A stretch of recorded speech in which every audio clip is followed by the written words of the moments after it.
역사 한민족 방송을 사랑해 주시는 동포 여러분, 안녕하셨습니까? 보고 싶은 얼굴, 그리운 목소리 이소연입니다. 자, 오늘 8월의 첫날입니다. 인디언들은 8월을 이렇게 얘기했습니다. 즐거움이 넘치는 달, 모든 것을 잊게 하는 달, 기러기가 깃털을 가는 달, 옥수수가 은빛 물결을 이루는 달, 노란 꽃잎의 달. 같은 8월인데요. 인디언들은 어떻게 이렇게 다 다르게 느꼈을까요? 인디언들은 매 순간 변화는 자연을 관찰하고요. 그 변화를 받아들이고 또 자연에 순응하면서 살아간 게 아닐까라는 생각이 들었습니다. 우리의 8월은 과연 어떻게 또 펼쳐질까요? 오늘 첫 곡은 소찬휘가 불러줍니다. 8월 1일.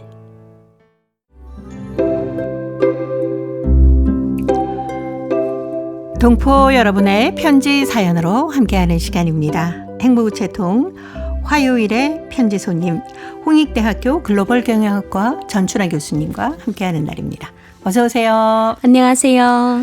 8월의 첫날 하니까 왠지 좀 기분이 산뜻하고 뭔가 네. 희망으로 펼쳐질 것 같은 그런 느낌이 들지 않으세요? 어떻게 보면 여름의 마지막 달이잖아요. 네. 그래서 많이 즐기고 이제 또 학생으로서는 방학이 이제 시작이면서 또 이제 새학기를 네, 방학 잠깐 누리고 되고. 또 새학기를 네. 준비해야 되는 이런 달이기 때문에 어떻게 보면 너무나 다양한 사람들에게 좀 별다른 의미를 많이 가지는 달이라고 그렇죠. 이렇게 봐야 됩니다. 예. 네. 그리고 또 직장인들에게는 휴가도 휴가, 있고요. 네. 예. 8월 초부터 한 중순쯤까지는 네. 거의 모든 사람들 얘기가 휴가를 어디에 다녀왔다, 어디에 다녀갈 예정이다, 휴가에서 네. 어떤 이벤트를 했다, 다 거의 다 이런 얘기거든요. 그런 얘기 하죠. 하긴 또 그렇게 즐겁게 지내면서 다가오는 가을에 어떤 에너지를 만드는 게 아닐까 싶기도 맞아요. 해요. 그리고 또 8월의 휴가는 다른 때 휴가가 좀 다르게 아름답잖아요. 그렇죠. 여름철이고 많이 네. 너출도 되고. 예. 그래서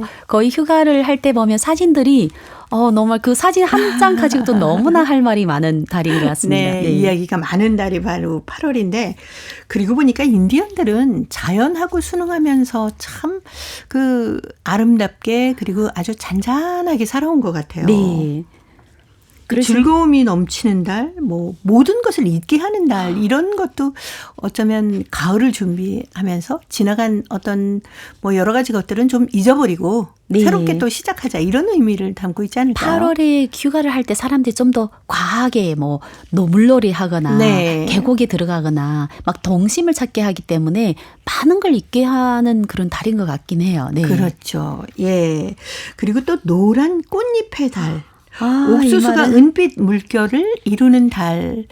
이런 건 정말 자세히 관찰하지 않으면 보이지 않잖아요. 그렇죠. 네. 8월 하면 보통 너무 덥다. 네. 장마가 이제 거금 이제 끝자락 가지만 그래도 아직 장마가 있다 이렇게 생각한 사람이 있는가 하면 또 자연에 다가가면 8월에는 너무나 모든 것이 풍성하잖아요. 그렇죠. 먹을 것도 많고 네. 또 모든 그 곡식도 봐도 다 익어가는 그런 단계이기 네. 때문에 이번에 어떻게 보면 그 8월을 막 물놀이만 하지 말고 찬찬하게 자연에 가서 그렇죠. 한번 힐링하는 것도 좀 어떻게 보면 추천할 만한 거네요. 저는 이제 그런 게 훨씬 더 좋더라니까요. 바닷가에 가서 막 풍덩거리고 맞아요. 바다를 즐기는 것보다는 네. 산을 찾아서 좀 조용히 쉬고 싶은 저도 그런 요즘, 생각이 많이 저도 요즘 들더라고요. 그래요. 이전에는 그 짧게 만약 2박 3일이나 3박 4일 가면 네. 정말 1분이라도 쉬는 게 아까워서 막 그렇죠. 돌아다니고 사진 찍고 이랬는데 지금 그게 아니라 어디에 딱 가면 커피숍에 그냥 가만히 앉아있고 말 안 하고 네네. 있어도 힐링되는 것 같고 전번에 저희들 제주도 다녀왔는데 네. 협지라는 곳에 가면 보통 물놀이를 하고 발 한 번씩 담그잖아요. 그렇죠. 아니면 들어가잖아요. 네. 저희 같이 간 분들은 거기다가 그냥 돗자리 펴고 한 2시간 정도 잠만 자고 왔어요.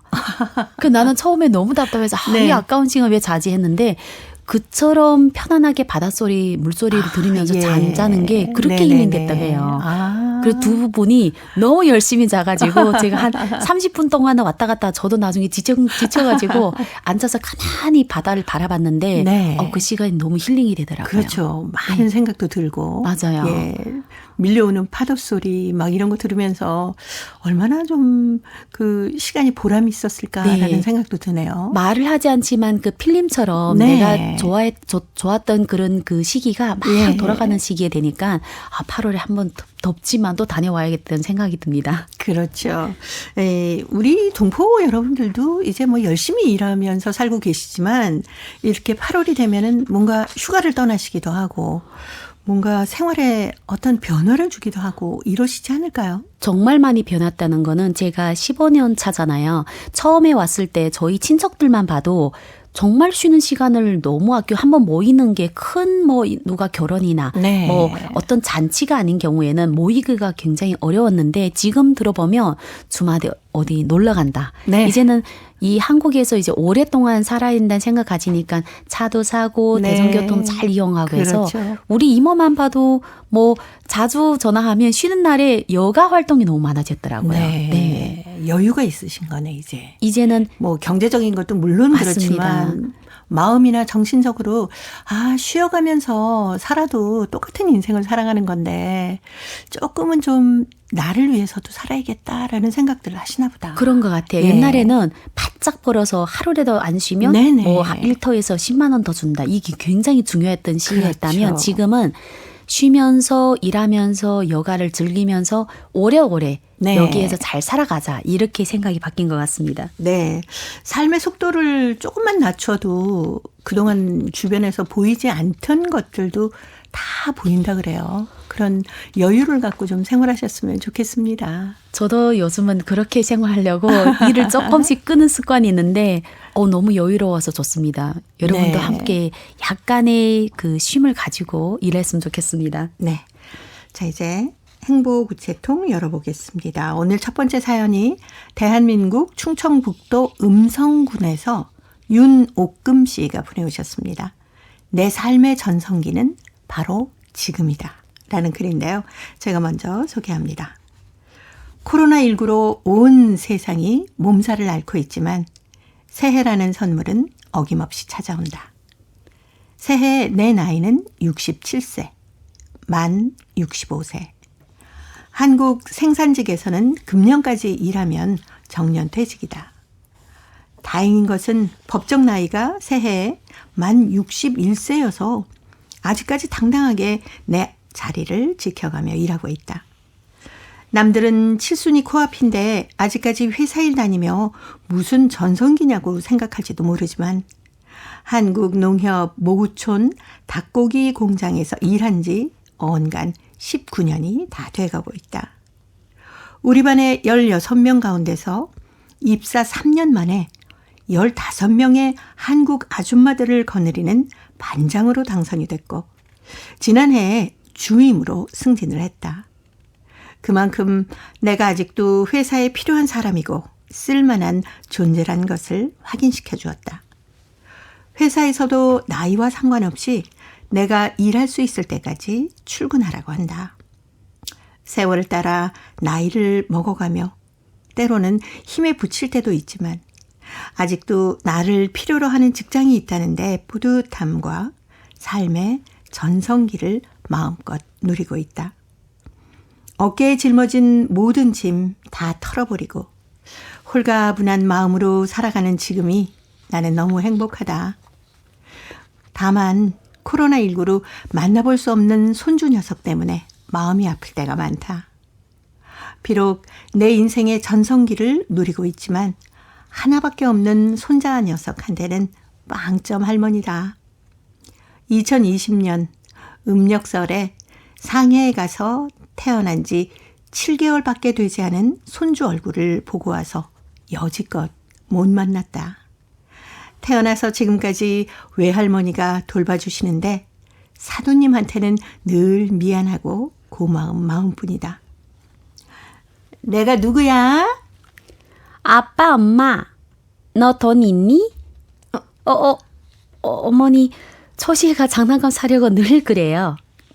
비록 단순한 어린 것에 무심코 던진 말에 너무 큰 의미를 부여하지는 않지만 손주놈의 한마디에서 내가 이 일 다니며 돈을 더 벌어야 할 이유를 확실히 한 건 사실이다. 기왕이면 돌봐주지도 못하고 돈도 없이 늙어버린 할머니보다는 내가 움직일 수 있는 한 돈이라도 벌어서 손자에게 도움을 줄 수 있는 할머니로 말이다. 사람마다 주어진 운명에 따라서 노년기 삶의 자세와 방식은 다르겠지만 분명한 것은 우리가 살아있는 날까지 자식은 물론이고 모든 사람들한테 피해주는 일 없이 건강하고 행복하게 지내다가 보다 씩씩하고 담담한 모습으로 누구에게나 다가올 그날을 맞이할 수 있다면 얼마나 좋을까 하는 생각을 해본다. 라는 글이었습니다. 윤호금 씨가 처음으로 저희 보고 싶은 얼굴 그리운 목소리에 글을 보내주셨거든요. 네. 아직도 그 닭고기 가공 공장에서 주임으로 일을 잘하고 계시네요. 그러니까 아까 네. 보니까 나이는 한국 나이로 67세, 만 65세면 네. 웬만한 곳에서는 거의 이제 정년 퇴직한 그렇죠. 나이거든요. 네네. 네. 근데 법정 나이가 61세. 그리고 이렇게 네. 그 어쩔 거나 아줌마들 거느리면서 반장으로 당선된 그럼요. 거는 쉬운 일이 아니에요. 그렇습니다. 아줌마 네. 3명만 모여도 정말 어떻게 보면 아줌마를 거느리는 건 정말 제가 볼 때 제일 어려운 일이고 한국에서는. 그렇죠. 네. 더구나 한국 아주머니들이 그러니까요. 이 윤옥금 씨와 함께 이렇게 일을 잘하고 계시다는 건 그만큼 능력도 있고 네, 인정을 받은 리더십도 거죠. 있으신 분인 것 같아요. 그렇죠. 네. 이게 보통은 우리가 이제 한국 분들 아래서 아줌마들이 일하는 경우는 많지만 네네. 이렇게 중국 동포가 예. 한국 아줌마들을 이 부대를 데리고 그것도 그렇죠. 한두 명도 아니고 15명을 데리고 네. 주임으로 승진했다는 거는 그 아줌마들 사이에서도 인정을 받고 존경을 네네. 받고 회사에서도 정말 인정을 받는 사람이기 때문에 그렇죠. 저는 일 읽는 내내 계속 정말 참 대단하네요. 대단하신 분이다. 그렇죠. 그것도 보니까 19년 다 돼가고 네. 일한다는 건 한 곳에서 그렇게 오래도록 머문다는 거는 정말 쉬운 일이 아니에요. 예, 그만큼 전문적인 어떤 여러 가지 방법을 갖고 계시다. 그리고 그렇죠. 해석할 수도 있는데 네. 더구나 회사에서 나이하고 상관없이 일할 수 있을 때까지 일하세요. 라고 얘기하는 거는 그 실력을 인정받으신 분 아닙니까? 그리고 이 회사도 네. 사람들이 안 나가게 19년 동안 그렇죠. 있게 만드는 것도 대단한 회사인 것 같습니다. 네. 근데 한 가지 아쉬운 건 이제 손자를 자주 못 본다는 거라고 하셨는데 네. 이제 코로나19가 좀 잠잠하니까 가끔 이제 또 가서 손자하고 즐거운 시간도 보내시고 그러면 좋겠네요. 많은 친구들이 아마 그 선생님 나이 되면 네. 거의 다 손주 얘기를 하거든요. 손주를 그렇죠. 돌봐주거나 네. 아니면 아무튼 손주랑 같이 이제 뭔가 하는 거를 모멘트 올리고 이러기 때문에 네네. 아쉬움은 많을 거예요. 그렇죠. 하긴 지금까지 너무 열심히 살아오셨으니까 이제는 좀 자신의 삶도 돌아보시면서 여유롭게 행복하게 살 수 있는 시간 마련해 보셔라 하고 말씀드리고 싶어요. 근데 제가 볼 때는 네. 윤호금 선생님은 그 성취감과 그리고 자기 나이를 잊어버리면서 사는 사람인 것 같아요. 네. 보통은 60만 넘어도 다리 아프고 팔이 아프고 이러면서 다른 얘기 할 건데 이 네. 글을 읽는 내내는 저는 그냥 이제 열심히 사는 40대 50대 이런 느낌밖에 맞아요. 안 들었거든요. 예. 그래서 이제 손주를 보는 것도 너무 좋지만 아마 열심히 일해서 손주한테 좋은 선물, 점수를 잘 따는 네. 그런 옆에서 할머니가 될 것 같아요. 충분하게 아이를 돌봐주고 그런 것을 할 수 없기 때문에 네. 그래 내가 열심히 벌어서 손주가 원하는 거 기쁘게 사줄 수 있으면 그것도 행복이지라고 그렇죠. 생각하고 계시는 것 같아서 예 지금 이 순간 정말 즐겁게 생활하셨으면 좋겠습니다. 처음으로 편지를 보내오셨는데 그 닭고기 가공 공장에서 재미있었던 일도 많았을 것 같아요. 19년 동안 있으면 네. 제가 볼 때 너무나 많은 일들, 예를 들어서 새로운 그렇죠. 일들도 있었을 그럼요. 거고, 그다음에 이제 성취감 받으면서 승진하는 일도 있었을 거고, 또 이렇게 많은 아줌마들 사이에 네. 정말 재미있는 에피소드가 많았을 그럼요. 것 같아요. 예. 다음도 그리 기대되네요. 그렇죠. 네. 다음에도 또 저희 보고 싶은 얼굴 그리운 목소리 앞으로 재미있는 사연 보내주시기 바랍니다. 김용님이 노래합니다. 오늘이 젊은 날.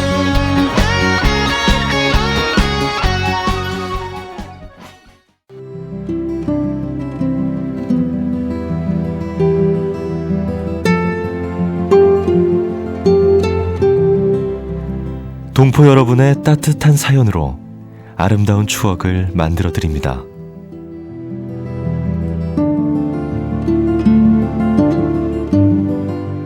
보내실 곳은 대한민국 서울특별시 영등포구 여의공원로 13 KBS 한민족방송 보고 싶은 얼굴 그리운 목소리 담당자 앞이고요. 인터넷 주소도 알려드립니다. KBS 홈페이지 www.kbs.co.kr에 접속하신 다음 라디오, 한민족방송, 보고 싶은 얼굴 그리운 목소리를 순서대로 클릭하신 다음 청취자 참여 코너에 글을 남기시면 됩니다.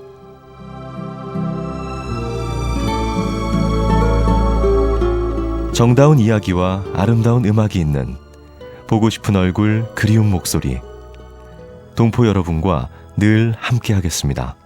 화요일에 행복우체통 홍익대학교 글로벌 경영학과 전순아 교수님과 함께하고 있습니다. 두 번째 사연 중국 길림성 용정시 리세정 학생이 보내왔습니다. 아프지 말아요 할머니라는 글인데요. 전순아 교수님이 소개합니다. 언제부터인지 몰라도 나의 할머니는 많이 아프셨는데 그때마다 한국으로 자주 오가곤 하였습니다. 할머니가 한국에 가실 때마다 엄마 아빠가 한국에 계시기에 나도 할머니랑 함께 한국으로 가곤 합니다. 어렸을 때에는 왜서 자주 한국으로 오가는지 몰랐는데 조금 크고 보니 할머니가 많이 아프셔서 한국으로 치료하러 가신다는 것을 알게 되었습니다. 그리고 할머니가 걸린 병이 간암이라는 것도 알게 되었습니다. 그리고 엄마 아빠가 한국에서 일하기는 것도 있지만 이술이 발달한 한국에서 치료를 받는다면 치료할 수 있기 때문이라고 합니다. 그렇게 나는 몇 달에 한 번씩 할머니랑 함께 한국으로 갑니다. 내가 한국에 가서 엄마랑 즐거운 시간을 보내는 동안 할머니는 병원에 입원하셔서 각종 검사도 하고 치료도 받습니다. 처음엔 엄마 아빠를 보러 간다는 생각에 한국에 가는 것이 좋았지만 매번 갈 때마다 할머니가 힘들어 하시는 모습을 보면 참 슬픕니다. 할머니가 고통스럽고 많이 힘든 것 같다는 생각에 나는 할머니를 힘들게 하지 말고 화나게 하지 말아야겠다는 생각이 듭니다. 이번 국경절 기간에도 휴식일을 맞아 또 할머니랑 함께 한국에 다녀왔는데 검사 결과가 좋지 않다고 합니다. 2주일이란 시간 동안 할머니는 병원에서 매일 치료도 받고 점적 주사도 맞았습니다. 그런 할머니 모습을 보며 나는 할머니가 빨리 나아서 한국으로 치료하러 가는 일이 없었으면 좋겠습니다. 그렇게 치료를 마치고 집으로 돌아오신 할머니는 전처럼 학교에 다니는 나를 챙겨주시고 밥을 해주며 집일을 하곤 합니다.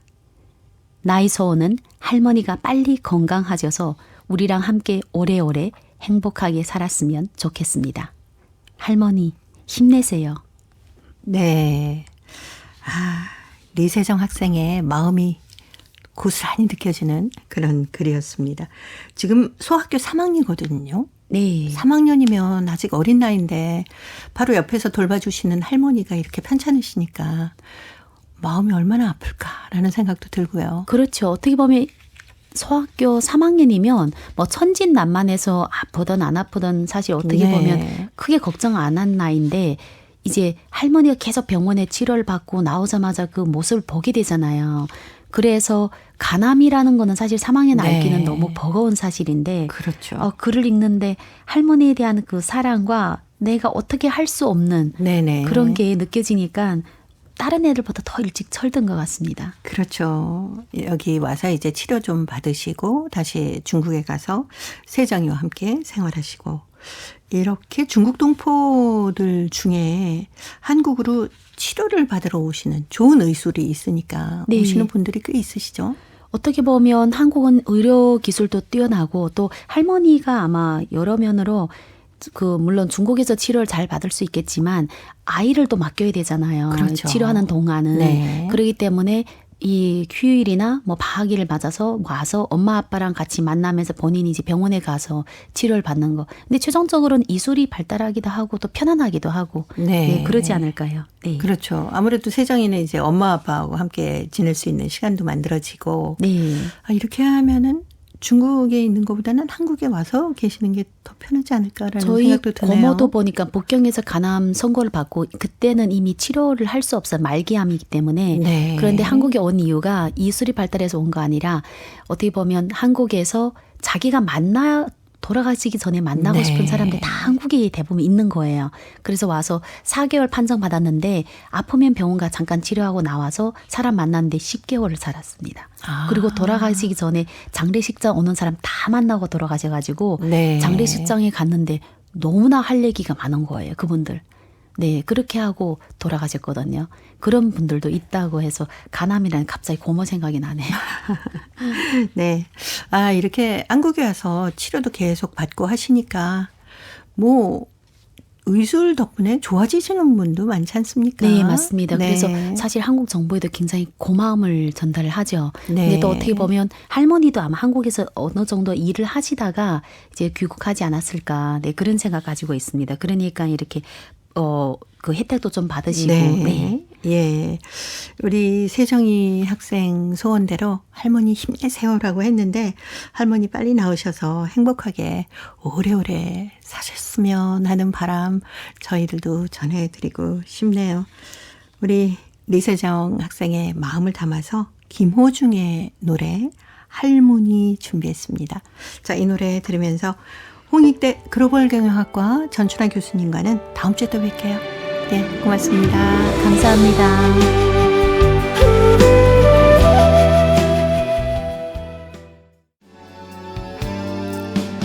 KBS 한민족 방송 보고 싶은 얼굴 그리운 목소리 듣고 계십니다. 동포 통신원들과 전화를 연결해서 동포 사회 새로운 소식을 전해드립니다. 통신원 리포트인데요. 오늘은 중앙아시아 카자흐스탄 그리고 러시아 사할린 지역의 소식 준비합니다. 먼저 카자흐스탄의 김상욱 통신원 만나봅니다. 김상욱 통신원 안녕하셨습니까? 예, 안녕하세요. 네, 반갑습니다. 카자흐스탄 고려인들에게 한국 문화용품이 지원됐다고 하는데 자세한 소식 전해주세요. 고려인 동포들과 카자흐스탄 내 한류 커뮤니티를 지원하기 위해서 한국 문화용품이 전달되었습니다. 한국문화원은 지난 11일 카자흐스탄 까라간다의 우정의 집에서 K컬처 꾸러미 전달식을 가졌습니다. 이날 전달된 용품은요, 전통 홀레복 세트, 그리고 전통 한복 및 장신구, 또 우리 사물놀이 복장, 그리고 투호와 윷놀이 등 고려인 협회 문화 행사에 활용할 수 있는 전통 문화 물품이었습니다. 전달식에 참여한 가라간다 김릴리아 고려인 협회장은 한국의 전통 문화 개성에 필요한 물품을 수요받아서 정말 기쁘다 하면서 수요받은 물품을 사용해서 가라간다 내에 거주하는 고려인들 중심으로 한국의 전통을 보존하고 민족 문화를 알리고 확산시키는 데 최선을 다하겠다라고 말했습니다. 한류 커먼이라는 이름의 이 지원 사업은요, 한국국제문화교류진흥원이 한국의 문화를 바탕으로 해외에서 다양한 활동을 전개해 나가는 단체들의 자생적인 성장과 네트워크 강화를 지원하는 사업입니다. 문화원은 이미 2020년 카자흐스탄 북부의 파블로다르 지역 고려인 협회를 시작으로 매년 문화용품을 지원해 오고 있는데요. 21년에는 아브라우, 그리고 작년에는 알마트 건조에 딸기구르반, 그리고 올해에는 가라간다 고려인 협회 한류 커뮤니티를 지원했습니다. 이번에 용품이 지원된 가라간다 지역은 카자흐스탄 중부에 위치한 인구 51만 명의 도시이고요. 문화행정도시 알마티, 수도 아스타나, 또 남부 중심도시 침켄트, 서부 카자흐스탄 최대도시 악토베에 이어서 카자흐스탄에서 인구 밀도가 5번째 높은 도시입니다. 현재 소련 시절 노동 수용소와 탄광촌이 밀집해 있는 광업도시로 우리 고려인들도 많이 살고 있는 광업도시로서요. 약 한 11,000여 명의 고려인이 거주하고 있습니다. 네. 사실 이런 전통 문화 물품이 있으면 우리 동포분들 모이셨을 때 함께 즐길 수 있는 좋은 놀거리가 되기도 할 것 같으네요. 그리고 또 국내의 한 민간 기업이 카자흐스탄과 유기농 비료 생산 플랜트를 수주했다는 소식도 들어와 있네요. 예, 국내 한 폐기물 에너지화 전문 기업이 카자흐스탄에서 유기농 비료 생산 플랜트를 수주했습니다. 플랜트 발주처는요, 카자흐스탄 제외도시인 알마티 인근에 소와 마을 목장, 그리고 우유 생산 공장, 사료 농장을 포함한 약 1만 헥타르, 우리 식으로 표현하면 약 3천만 평의 부지를 소유하고 있는 현지 업체인데요. 이 농장에서 발생되는 가축들의 분뇨, 또 음식 폐기물 등 여러 폐기물들을 처리해서 액체 비료와 토양 계량제를 생산하게 됩니다.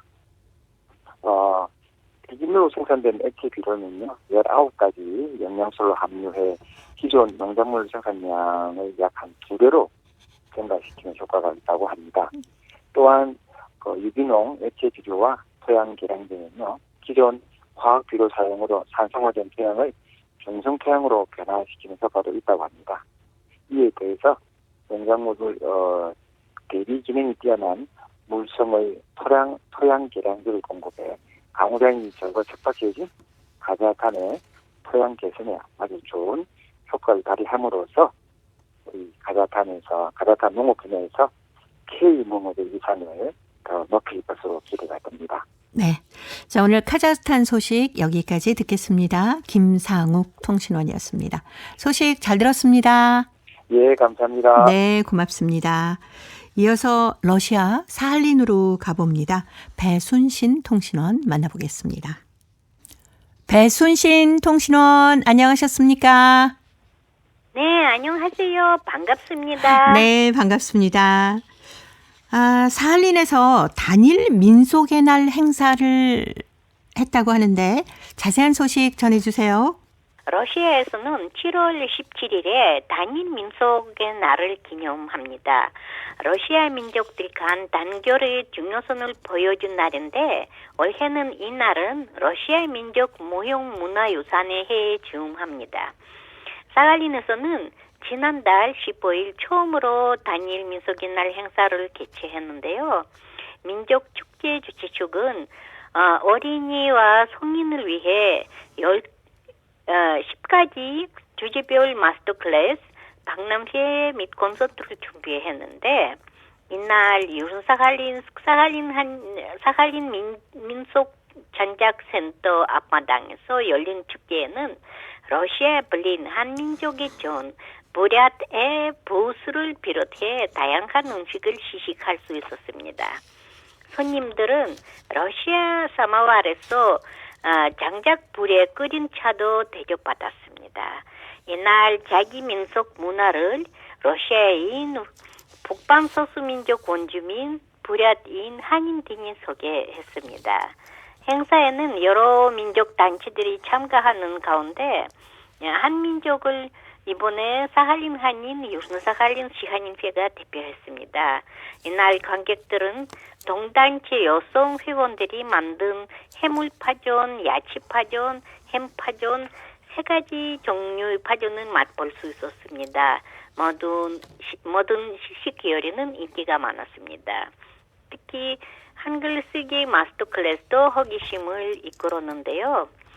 다양한 민속 무용, 정통 음악 연주, 노래로 이어진 공연 역시 관객들의 환호를 받았습니다. 예쁜 한복을 입은 사할린 한인 단체 임원인 소마리나는 이손이 가수의 노래 인연을 멋지게 불러 박수 갈채를 받았습니다. 네. 자, 오늘 사할린 소식 여기까지 듣겠습니다. 배순신 통신원이었습니다. 소식 잘 들었습니다. 네, 감사합니다. 네, 고맙습니다. 러시아에서는 7월 17일에 단일 민속의 날을 기념하는 행사를 갖는다고 합니다. 그래서 사할린에서는 15일에요. 사할린 민속 창작센터 앞마당에서 민속의 날 행사를 개최했는데요. 이 축제에서는 다양한 음식을 시식할 수 있는 기회도 있었고 또 어린이와 성인을 위해서 10가지 주제별로 마스터 클래스, 박람회, 콘서트도 열렸다고 합니다. 특히 여성 회원들이 만든 해물파전, 야채파전, 햄파전 이렇게 3가지 종류의 파전을 맛볼 수 있었고 모든 분들이 파전을 아주 즐겨 인기를 끌게 먹은 그런 시간이 있었다고 하네요. 그리고 특히 한류에 힘입어서 한글 쓰기 마스터 클래스도 호기심이 있었다라는 소식이었습니다. 자, 이제 퀴즈를 통해서 대한민국의 역사와 문화까지 배울 수 있는 퀴즈 한마당 보내드립니다. 동포 여러분과 퀴즈로 하나 되는 시간. 퀴즈 한마당. 왜 거기 있어? 얼른 이리 와. 네 엄마. 으유, 여기까지 왔는데 어른들한테 인사도 드리고 재밌게 놀아야지. 그냥 여기 있으면 안 돼? 너 진짜 계곡까지 와서 이럴 거야? 왜 이래 정말로 다 큰 놈이? 나 집에 갈래. 아이, 야 알았어. 근데 너 머리는 꼭 감아야 된다. 머리? 아까 집에서 머리도 감고 샤워도 했는데? 집에서 하는 거하고 여기서 하는 거하고는 달라. 뭐가 달라? 물로 씻는 건 다 똑같지 뭐. 야, 이건 달라. 그냥 평소에도 잘 씻지도 않는 것이. 너 진짜 쉰내 폴폴 나. 엄마도 많이 나는데. 뭐? 너 엄마 코가 아주 고통스러워. 너 때문에. 너 빨리 위도 벗고 머리 감어. 사람들이 이렇게 많은데 여기서? 계곡에서 흐르는 물에 머리를 감아야 더위를 안 먹는 거야. 나 더위 먹어도 괜찮으니까 나 안 할래. 괜찮긴 뭐가 괜찮아. 너 그만 토달아. 진짜. 이걸 해야 건강해진단 말이야. 그거 안 해도 나 건강하잖아. 엄마가 감겨줘? 아유 됐어. 내가 할게 내가. 그래, 진짜. 잘 생각했어. 우리 엄마를 누가 말리겠어 누가 진짜. 엄마가 아들 건강을 생각해서 흐르는 물에 머리를 감으라고 하죠. 네, 처음에는 안 하겠다고 했다가 엄마의 성화에 못 이겨 아들이 하겠다고 하네요. 이날은 음력 6월 15일로 복중에 들어있는데요. 이날은 우리나라의 세식 풍속 중 하나입니다. 이날은 흐르는 물에 머리를 감는다는 의미가 담겨 있는데요. 동류수 두목욕의 준말에서 생겼다고 합니다. 이날을 물맞이라고도 합니다. 이날에 머리를 감으면서 흐르는 물에 액을 떨치고 여름에는 더위를 타지 않고 질병에 걸리지 않는다고 전해지고 있습니다. 고려시대 학자인 김극기가 쓴 문집에 보면 경주 풍속에 6월 보름에 동쪽으로 흐르는 물에 머리를 감아 불길한 것을 씻어버린다. 이것에 대한 기록이 남아 있습니다. 이날에는 일가 친척들이 맑은 시내나 산간 폭포에 가서 머리를 감고 몸을 씻은 뒤 가지고 간 음식을 먹으면서 시원한 하루를 지냈는데 이것을 이것 잔치라고 합니다. 자, 여기서 문제 나갑니다. 음력 6월 15일에 지내는 명절입니다. 물놀이를 즐기면서 더위를 해소하고 그해 농사가 잘 되기를 바라는 날인데요. 흐르는 물에 머리를 감고 목욕을 하기도 합니다. 이 날은 무슨 날일까요? 자, 보기 드립니다. 1번, 성탄절, 2번, 유도절, 3번. 안절부절. 정답을 보내주신 분 가운데 일주일에 한 분 추첨해서 소정의 상금이나 상품을 보내드립니다. 퀴즈 한마당 지금까지 성우 이현주 최현지였습니다. 감사합니다. 감사합니다. 예전에는 이것을 쇠다라고 하는데 요즘에는 거의 쇠지 않고 어쩌면 잊혀진 풍습이 돼가는지도 모르겠습니다. 이것절에는 흐르는 물에 머리만 감는 게 아니라요. 다양한 풍습이 있었다고 하네요. 이것절이면 이것면이나 밀전병 또 곡식과 과일 등을 사당에다 차려놓고 고사를 지냈다고 합니다. 그리고 풍년을 기원하면서 마지막에는 음식을 이 땅에 묻었다고 하는데요.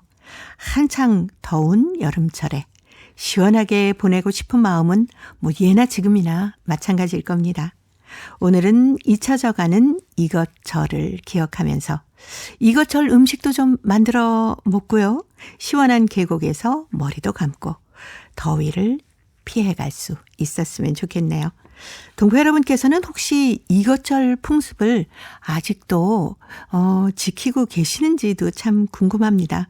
일부 지방에서는 이것절 행사가 있다라는 편지도 받은 기억이 있는데 혹시 소식을 알고 계신 분들은 저희 행복우체 통해 사연 보내주시기 바랍니다. 정답은 KBS 홈페이지에 접속하신 다음에 라디오 한민족 방송 보고 싶은 얼굴 그리운 목소리를 순서대로 누르시면은 청취자 참여란이 있습니다. 여기에 정답도 보내주시고 행복우체 통해 사연도 보내주시면 됩니다. KBS 콩으로 정답을 보내실 때는 잊지 마시고요. 연락처 꼭 남겨주시기 바랍니다. 여러분의 많은 참여 기다리고 있겠습니다. 고려인들의 역사를 재조명하고 그들의 삶의 애환을 살펴보는 시간입니다. 고려인 이야기. 사단법인 고려인 마을 역사유물전시관의 김병학 관장님 전화로 만나봅니다. 관장님 안녕하셨습니까? 네, 안녕하십니까? 저희가 고려인 노력 영웅 김만삼에 대해서 지금 쭉 살펴보고 있습니다. 이 김만삼이 벼농사에서 이룩한 여러 가지 업적 그리고 영농법이 카자흐스탄 전역에 소개되기도 했다면서요? 네, 그렇죠. 이건 당연히 당시에 소련의 이 언론계에서 주목을 했던 일이기 때문에 네. 또 소련 언론에서도 당시 저기죠, 카자흐 공화국이죠. 카자흐 공화국도 이 영농법을 소개할 필요를 느꼈죠. 당시에 그 식량 생산이나 이런 게 굉장히 절박했는데 어서 이것을 소개를 시켜서 널리 다른 그 어떤 집단 농장들도 배워서 국가의 그 경제 발전에 이바지해야 될 필요성이 있었기 때문에 당연히 소련 그 카자흐 공화국 그 국영 TV 방송이나 또는 국영 스튜디오에서 김만삼의 그 활동 사진, 네. 활동 영상을 당시에 여러 편을 찍어가지고 홍보를 했습니다. 그런데 예. 그 지금까지 제가 알고 있는 바로는 제가 뭐 그 지식이 일천한지는 모르겠지만 다른 노력 영웅들도 많은데 정말 김만삼처럼 이렇게 영상이 오래됐으면서도 많이 남아있는 분이 많지 않거든요. 네. 이분은 그 지금 발견된 것만 봐도 1942년에 이미 그 김만삼이 그 농업에서 활동한 그런 그 홍보 영상이 나오고요.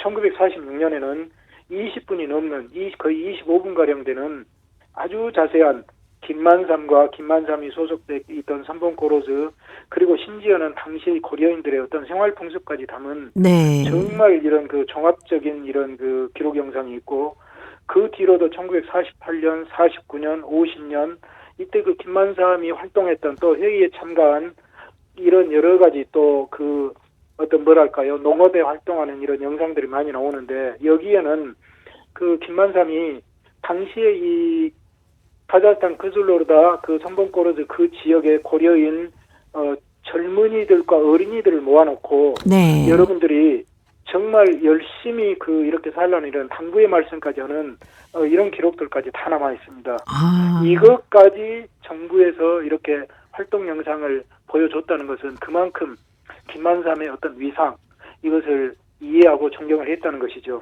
예. 이 고려인들이 중앙아시아에서 잘 정착할 수 있었던 건 어쩌면 이런 김만삼의 선진 영농법 이 영향도 크지 않았을까요? 네, 그렇죠. 당연히 물론 이제 김만삼 1인뿐이 아니라 네. 당시에 이제 그 선진 영농법을 시행했던 분들이 그 다른 여기저기 그 많은 분들이 있었습니다. 이제 그 리더들 중에 한 분이고 그 중에 이제 우뚝 빛나는 분들인데 이런 분들이 선진 영농법을 정착을 시키고 또 그걸 이 고려인 그 코로즈원들이 그걸 배우고 또 다른 이렇게 하면서 이렇게 잘 자신을 갖고 정착을 할 수 있었죠. 그리고 또 하나는 이 전번에도 제가 말씀을 드렸지만은 김만삼의 그 영농법이 널리 전역에 또 소개가 되면서 다른 민족들 사이에서 고려인들의 위상이 높아가고 고려인들은 거기서 자긍심을 갖고 희망을 갖고 할 수 있었던 거죠. 그때 그 김만삼 영농법을 이렇게 단지 언론과 활동 영상으로만 소개시킨 것이 아니고요. 네.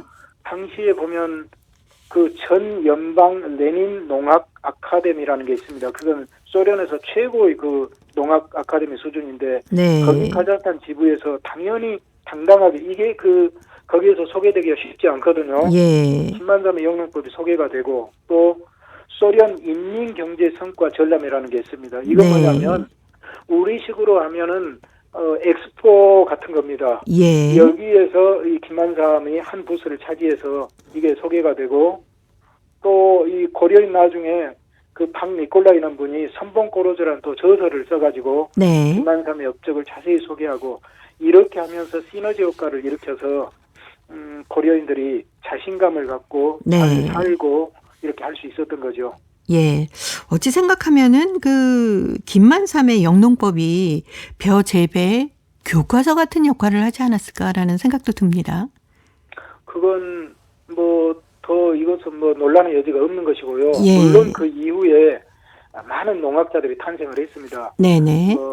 박 니콜라이나 이런 분들이 육종법, 그러니까 네네. 저 어떤 종자도 개발하고 또 그 외에 더 과학적인 어떤 영농 방법, 칩이나 그러니까 비료 뿌리는 거나 거름 또는 뭐 이런 것들은 더 개발은 했지만 이것은 김만삼이 초기에 이렇게 확립해놓은 그 영농법을 바탕으로 그럼요. 그 위에 이렇게 더 쌓아갔던 것이죠. 그래서 김만삼 영농법은 벼농사의 어떤 교과서였다. 이렇게 네. 해도 전혀 틀린 말이 아닙니다. 예. 그 김만삼의 선진 영농법이 지금도 중앙아시아 지역에서 쓰이고 있습니까? 지금 벼재배하고 있는 것은 다 김만삼식 영농법을 바탕으로 네. 새로운 것이 더 축적됐다고 이렇게 볼 수 있으니까 당연히 쓰이고 있는 거죠. 그 당시에는 획기적인 과학적 영농이었고 또 거기에서 정말 특별히 많이 이렇게 더 변화한 것은 없습니다. 물대기 기본적으로 그 파종, 비료 네. 이런 것들을 과학적으로 바로 그때 확립을 했으니까요. 그렇죠. 근데 네. 강제 이주를 해서 연해주에서 중앙아시아로 온 우리 고려인들 외 여러분들이 다시 연해주로 갈 수 있는 기회가 생겼다는 건 또 어떤 얘기인가요? 예, 이제 이것은 1953년에 네. 스탈린이 사망을 하게 됩니다. 예. 고려인들을 강제이주 시켰고 또 다른 민족들도 강제이주를 시켰던 이 스탈린이 사망하면서 이제 점차 더구나 스탈린이 사망하고 후르시초프가 집권하면서 1956년에 비밀 회의를 하면서 네. 스탈린 그 우상 숭배를 이렇게 비판을 하게 되죠.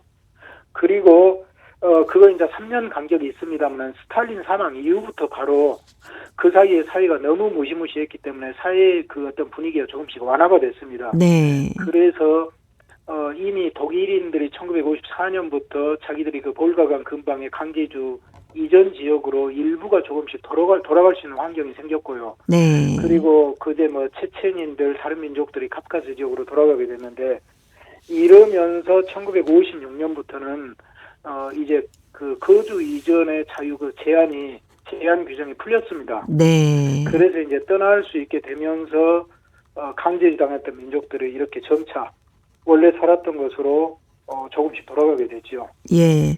그래서 김만삼 가족도 고향인 연해주로 돌아갔다면서요? 예, 이게 참 그 고려인 중에서도 특히 중앙아시아에서 성공한 고려인 중에서도 네네. 굉장히 이게 특별한 일입니다. 그리고 김만삼 가족이 초기에 이주했을 때는 당시만 해도 거주 이전 제한 규정이 풀리지 않았던 때거든요. 네. 굉장히 위험을 무릅쓰고 이렇게 이주를 했는데 거기에는 참 특별한 그 사연들이 있습니다. 네. 어떤 사연일까요? 그걸 들려드릴까요? 네. 예, 1954년에 그러니까 스탈린이 사망한 이듬해 네. 김만삼의 맏며느리 그러니까 김홍빈의 아내인 김영식이 44살이었는데 그때 중병을 앓았다고 해요. 네. 그런데 여러 병원과 의원들을 부르고 봐도 이게 낫지가 않았다고 그럽니다. 예. 그런데 그 중에 그 아주 그 이름난 이 고려인 의사 한 분이 진찰을 해보고는 이것은 카자흐스탄의 그 토질, 토양, 기후와 이 물과 이런 것들이 안 맞아서 이 걸린 병이고 네. 이대로 방치하면 아마 6개월을 넘기기 어렵다. 원래 살던 대로 돌아가야 아마 이 병이 나을 수 있을 것이다. 이런 이야기를 해서 네. 망설임 없이 바로 결정을 하고 이렇게 이주를 하게 됩니다. 예. 아, 그렇게 해서 이제 연해주로 다시 돌아갔는데. 예, 이것에 대한 그 시간이 더 있으면 이 이야기를 제가 좀 더 해드릴 수 있습니다. 네. 근데 시간이 다 돼서요. 그러면 네. 이건 제가 다음 시간에 다음 시간에 드리겠습니다. 또 자세히 듣도록 하겠습니다. 네. 예. 자, 오늘 김만삼의 가족이 카자흐스탄에서 연해주로 떠난 얘기를 잠시 들었는데요. 다음 이 시간에 또 계속해서 들어보도록 하겠습니다. 지금까지 사단법인 고려인마을 역사유물전시관의 김병하 관장님이었습니다. 다음 주에 또 뵙겠습니다. 네, 감사합니다. 네, 고맙습니다. 곽성삼의 고향 들으면서 저도 인사드립니다. 함께해 주신 동포 여러분 고맙습니다.